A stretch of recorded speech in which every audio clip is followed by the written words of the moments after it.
I'm a 35-year-old office worker, married to Kevin, who's 6 years my senior. Our marriage spans 9 years, but currently, I find myself residing with my mom due to certain circumstances. Let me unravel the events leading to this arrangement. 4 years ago, Kevin and I embarked on building our dream home. However, financial constraints loomed large as Kevin had recently transitioned jobs, leaving us with scant savings and a modest income.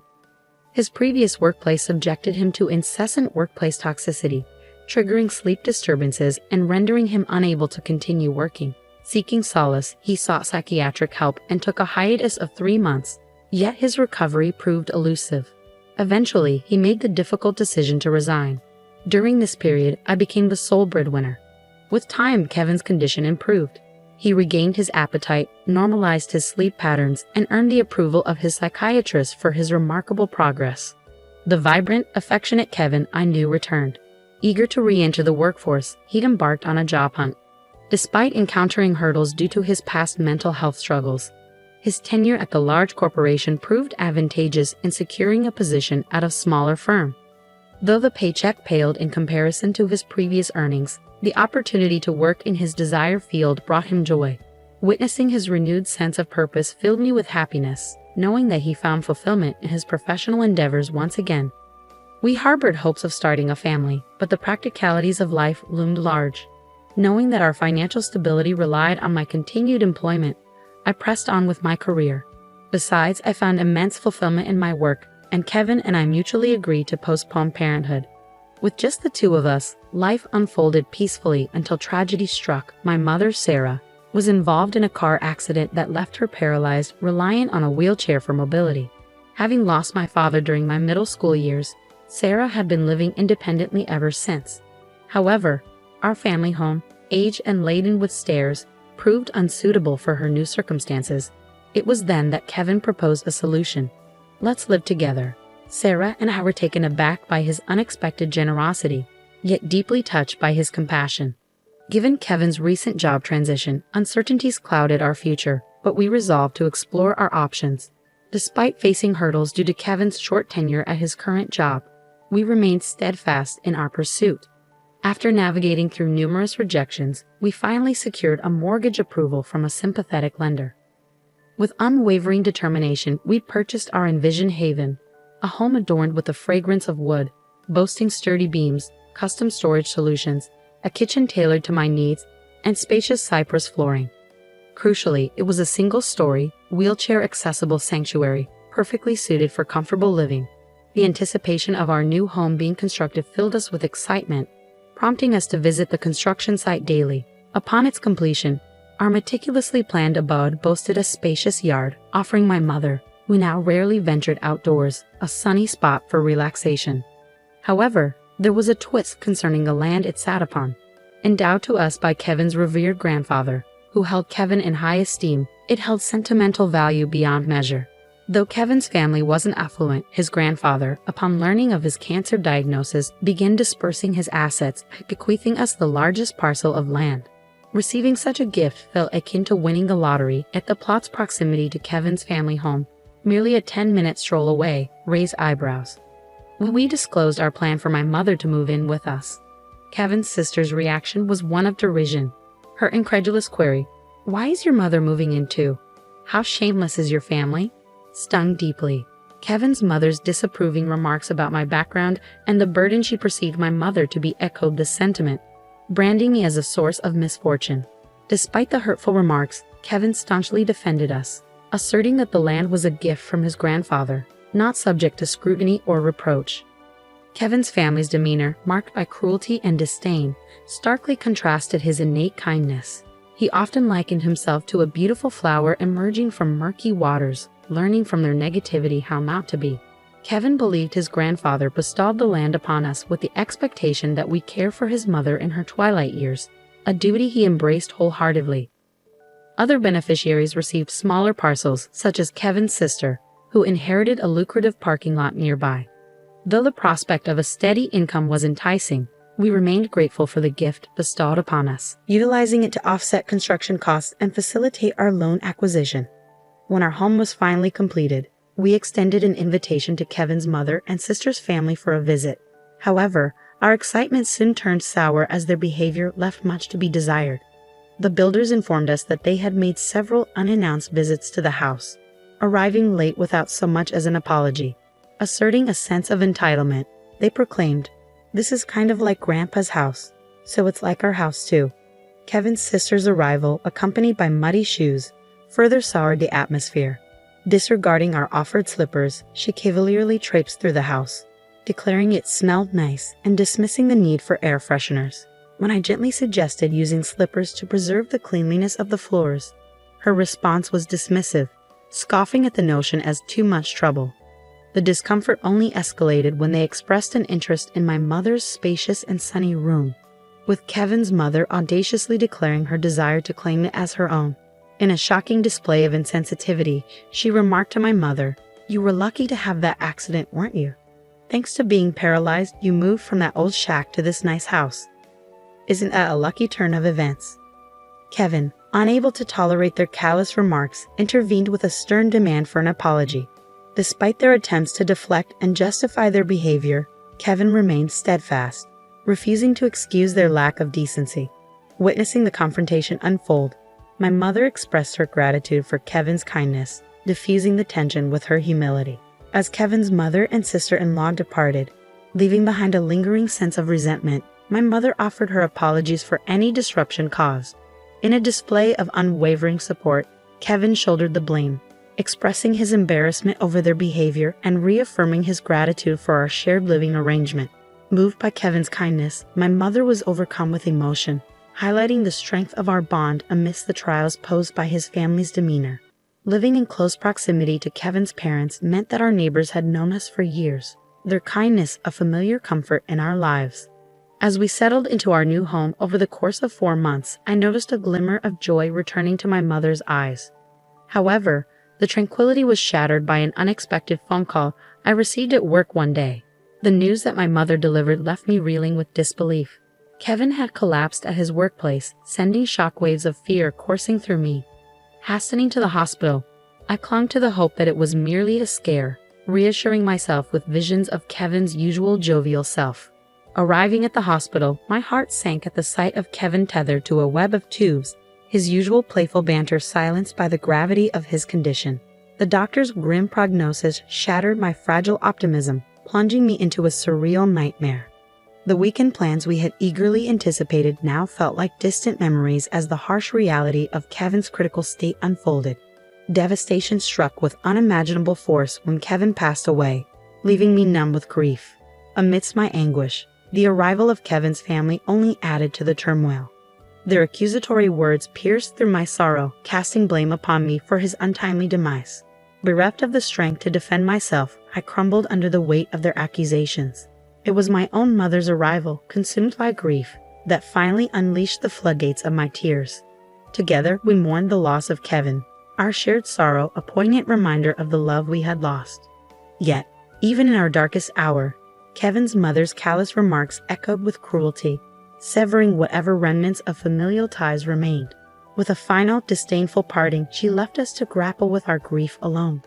The somber task of arranging Kevin's funeral fell upon us, and we found ourselves at the funeral home alongside a funeral director. The news of Kevin's passing from a brain hemorrhage felt surreal, especially considering he had been his usual self just that morning. Informing my mother-in-law of the funeral arrangements yielded little response.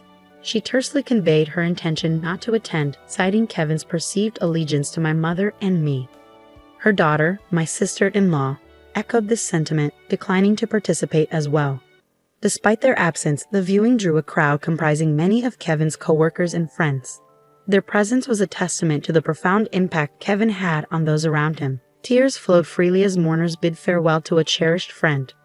The funeral itself was a poignant affair, underscoring the depth of love and affection that surrounded Kevin.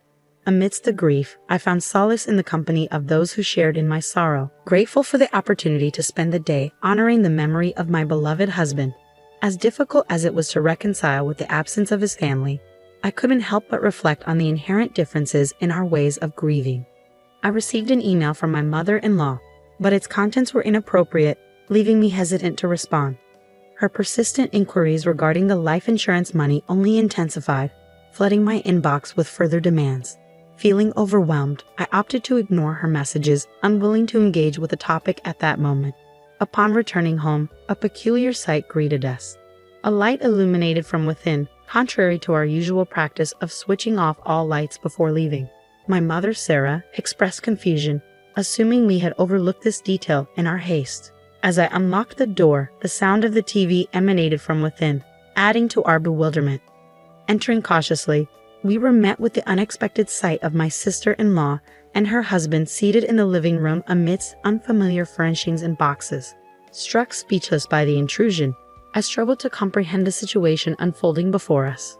My sister-in-law's flippant remark about our sudden arrival only compounded the confusion, leaving us grasping for answers amidst the surreal scene. "We're taking over this house.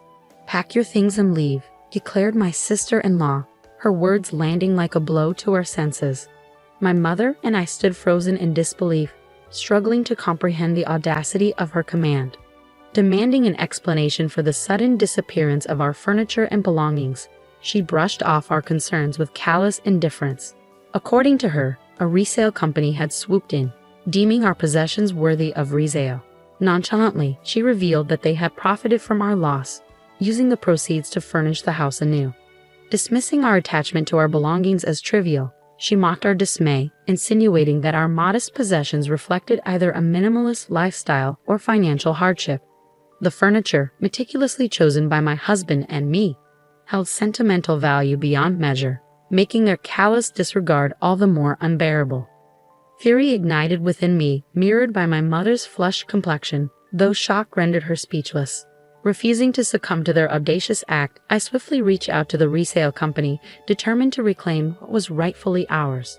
After outlining the situation, the resale company agreed to categorize our missing items as stolen and facilitate their return. Dealing with such turmoil in the wake of my husband's passing felt like an unbearable burden. I harbored no desire to maintain any semblance of a relationship with his family, yet the house held cherished memories of him that I couldn't bear to leave behind. As I grappled with conflicting emotions, my mother's quiet voice broke through the turmoil. "What would Kevin say if he were here?" she posed softly. Reflecting on his words, I realized he would likely advise us to leave. Kevin often emphasized the importance of surrounding oneself with understanding individuals, recognizing that some would never grasp our perspective, no matter our efforts. Ironically, he had been referring to his own mother and sister. Accepting the inevitability of their interference if we stayed, I swiftly secured a lease for an accessible apartment. Surprised by my prompt decision, my mother stood by my side as we arranged for our belongings to be held by the resale company temporarily, before being relocated to our new abode. 3 days later, in exchange for vacating the premises, I extracted a promise from my mother-in-law and sister-in-law to sever all ties with us. It was a necessary step towards reclaiming our peace and autonomy in the wake of Kevin's absence. Thus began a new chapter in our lives, my mother and I settling into our apartment without Kevin. It came to light that Kevin had taken out multiple life insurance policies, almost obsessively so. His playful jests about us becoming wealthy in the event of his passing now seemed prophetic. True to his words, he had ensured that we would be financially secure for the rest of our days. When we purchased the house, Kevin's inability to secure a mortgage prompted me, as the primary breadwinner in a major corporation, to acquire it in my name.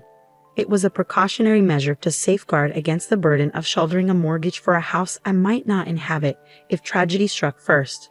According to our agreement, the house would be auctioned off if the mortgage remained unpaid for 4 months. As time elapsed, my call log became inundated with persistent calls from my sister-in-law, Emily, and mother-in-law, Maria. Their relentless pursuit was reminiscent of a chilling horror movie, fueling a sense of apprehension within me. Yielding to their incessant attempts to reach me, I finally answered the phone. Their fury erupted upon learning that the house was slated for sale. Attempting to return, they were met with a seizure notice, bearing their entry. Emily and her husband had vacated their apartment following Kevin's passing, with Emily even resigning from her job. In a desperate bid to alleviate their homelessness, I suggested they return to their parents' house. To my astonishment, Maria had become ensnared in a gambling addiction, resulting in the sale of her own home. Unbeknownst to me, they had been cohabiting for the past 5 months. Furthermore, I learned that they had disposed of their primary source of income, a parking lot adjacent to the train station, long ago. Now, Maria and Emily's family found themselves completely destitute and without shelter. When Maria extended an apology and a plea for financial assistance, I made the difficult decision to sever ties, asserting that it was best for us to maintain distance given the perceived misfortune that seemed to follow. Despite her muted response, I couldn't help but wonder who truly bore the brunt of bad luck in our situation. Refusing to lend a single cent, I was met with Emily's enraged outburst, branding me as a devil and demanding immediate payment. I promptly ended the call, firm in my resolve. In reality, I had engaged a lawyer over the past 5 months to expedite the auction of the house, an unconventional but necessary step to secure closure. Fortunately, the process unfolded without significant complications, granting our family a fleeting sense of peace. With the proceeds from the sale and the financial security Kevin had left behind, my mother and I embarked on a new chapter. Eschewing the need for a large house, we prioritized safety and tranquility, opting for a condominium with minimal noise disturbance. Recalling my husband's vision for our home, I saw a place where my mother-in-law could indulge in her love for reading and bask in the sun. Though smaller in size, the condo boasted a spacious balcony reminiscent of the courtyard Kevin had envisioned, providing a serene space for relaxation. The sale of the house, coupled with the unexpected windfall from Kevin's inheritance, provided us with the means to move forward, signaling a fresh start for my mother and me. In the wake of Kevin's passing, I made the deliberate choice to invest in a luxurious condominium known for its top-notch security features, a decision I'm certain would have brought my cautious husband, Kevin, peace of mind. The sense of security and tranquility offered by our new home is truly priceless, especially considering the tumultuous experiences with my in-laws. Life has taken a stark turn since Kevin's departure, and navigating the aftermath of this family's actions has proven to be emotionally taxing. Following the auction of the house, Kevin's mother, Maria, and sister found themselves displaced, ultimately resorting to public housing after failed attempts to secure financial aid. Unfortunately, their transition to communal living has been marred by a continuation of their old habits. Despite their efforts to adapt, including seeking assistance from neighbors, their presence in public housing has been marked by disturbances that have begun to unsettle the community. From hosting barbecues on their modest balcony to engaging in frequent loud arguments, their disregard for communal harmony has become increasingly evident. Such thoughtlessness, coupled with their financial woes, underscores a long-standing pattern of behavior characterized by a lack of consideration for others' comfort. Their disruptive actions serve as a stark reminder of the challenges we faced in the aftermath of Kevin's passing, further emphasizing the importance of finding solace and security in our new home. Since my sister-in-law's husband departed, she and Maria have been left to navigate their challenges alone. Their tumultuous situation stands in stark contrast to the tranquil and stable life my mother and I now enjoy. While both households consist of 2 individuals, the atmosphere couldn't be more different. Mine is a haven of peace, whereas theirs is fraught with conflict and tension. The disruptive nature of their living arrangements has reached a tipping point, prompting concerned neighbors to unite in an effort to remove them from the premises. It serves as a sobering reminder that regardless of location, being a disturbance can swiftly lead to being unwelcome. Contemplating these unfolding events, I find resonance in the adage, "What goes around comes around." My aspiration now is to carve out a serene and uneventful existence, far removed from the tumultuous dramas of my former familial ties. I envision Kevin observing from beyond, perhaps with a mix of emotions as he witnesses the ongoing chaos perpetuated by his relatives. In contrast to the tranquility he cherished in life, my path forward is marked by a steadfast commitment to lead a life devoid of turmoil or disruption. It's my solemn pledge to honor Kevin's memory not just through words, but through deliberate actions. He epitomized the ethos of a life well lived, surrounded by individuals who fostered joy and understanding. Despite the complexities of the family dynamics left in his wake, I remain resolute in my pursuit of positivity and peace. With each step forward, I strive to embody the essence of Kevin's legacy, cultivating an environment characterized by harmony and goodwill. The decision to purchase this condominium transcended mere relocation. It symbolized the creation of a sanctuary where my mother and I could find solace and security. Amidst the tranquility, order, and absence of turmoil, we relish in each other's company and embrace the moments that truly matter. Though smaller in size compared to our former residence, every nook and cranny of this new abode holds significance, every instance of quietude cherished. Through this journey, I've gleaned invaluable lessons in resilience and the art of pressing forward. Fond recollections of Kevin, brimming with love and laughter, serve as a guiding light, inspiring me to embrace life with authenticity and compassion. His legacy of kindness serves as a beacon, urging me to ensure that his spirit lives on through acts of empathy and generosity. In honoring his memory, I find solace in the pursuit of a life well lived. Amidst the tranquility of our chosen refuge, I am steadfast in my commitment to not only live for myself, but to embody